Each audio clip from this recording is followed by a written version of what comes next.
मनुष्य के जीवन में अनगिनत समस्याएं,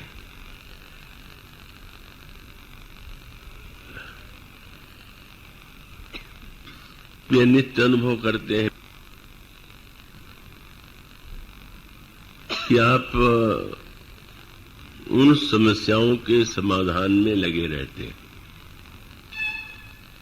और उसके द्वारा आपको यह पता चलता है कि पुरुषार्थ और कर्म की कितनी आवश्यकता है।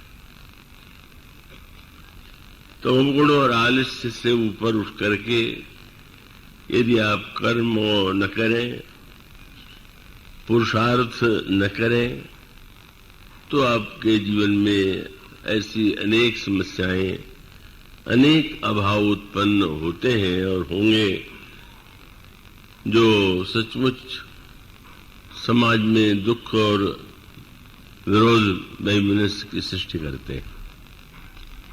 किंतु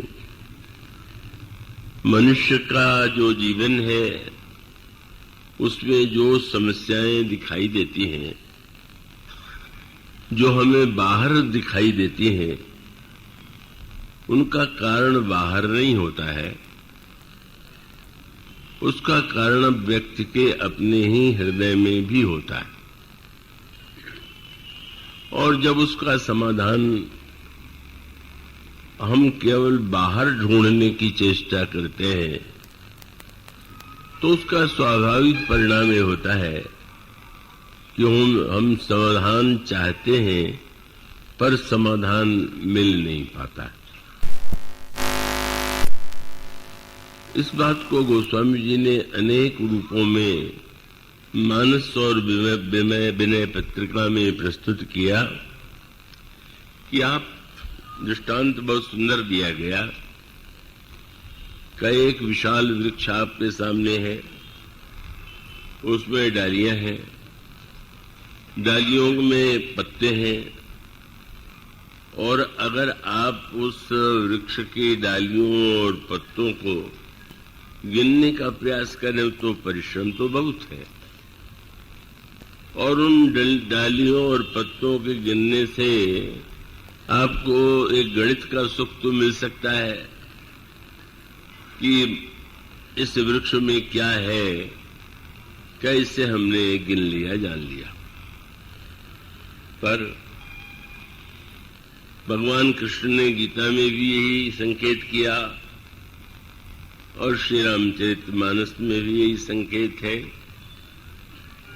कि आप वृक्ष को यदि ऊपर ही देखते रहे तो परिणाम क्या होगा।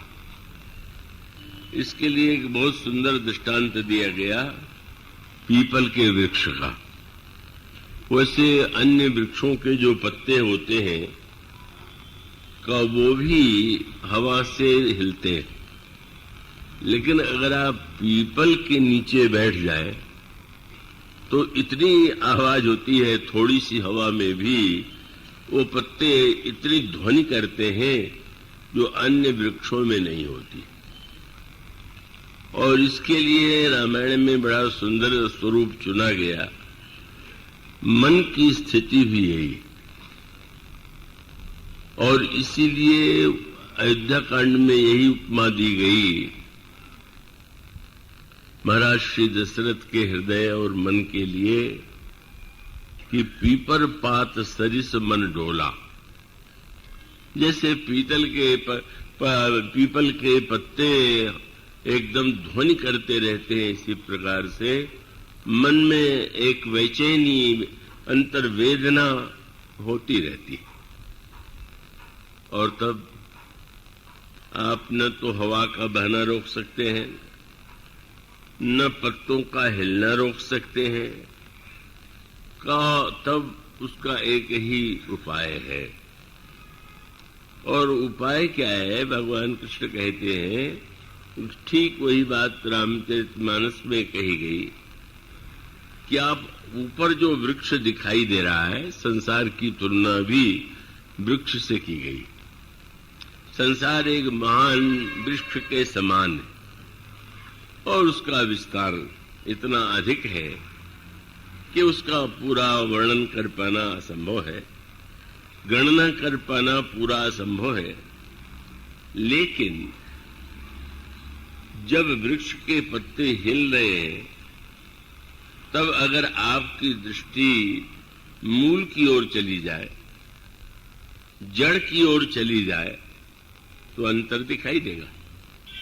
सारे वृक्ष के पत्ते जब स्वर कर रहे हैं, हिल रहे हैं, तो जिस वृक्ष में इतनी डालियां हैं और इतने पत्ते हैं, उसके मूल को, उस इतने बड़े वृक्ष को जिसने उठा रखा है, वो जो उसका मूल है वो अपने स्थान पर अड़े है।